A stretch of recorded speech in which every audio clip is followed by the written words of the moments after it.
There are four publishing methods in the BrightSign Player ecosystem: standalone, local file networking, simple file networking, and BSN.cloud. One of the easiest ways to get your player up and running is to set it up as a standalone device.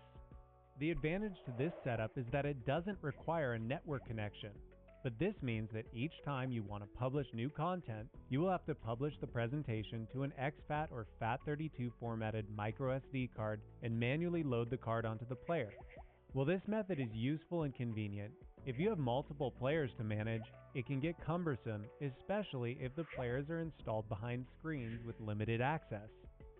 It's important to note that even standalone devices can be connected to BSN.cloud, where you can use the Network tab to make sure your device is working properly and control some key features of the player. The local file networking configuration is useful for smaller player networks, usually in one physical location where various presentations appear on separate screens.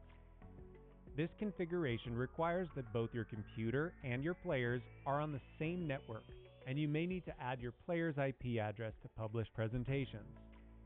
This is also the default configuration for Control Cloud subscribers. Simple file networking requires an active internet connection to each of your players, access to your own web server, and some basic IT networking skills. With simple file networking, you publish BrightAuthor presentations to a folder hosted on a web server. Players that have been set up this way will periodically check the web accessible folder to see if there's new content available. This method is most useful for tech-savvy, cost-sensitive customers with larger deployments because you can publish content to a large number of players for free. If you set up a player using a BSN.cloud Content Cloud subscription during the previous tutorial, the player is set up to receive content updates via BSN.cloud by default.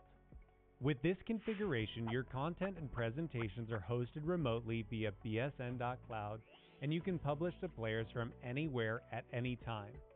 This is the most flexible and fully featured option for BrightSign customers and includes access to the cloud-based web UI. Now that you have a basic understanding of device-type player setup, you can keep the default option selected and skip to the tutorials on building and publishing presentations, or watch the following tutorial on how to update device types.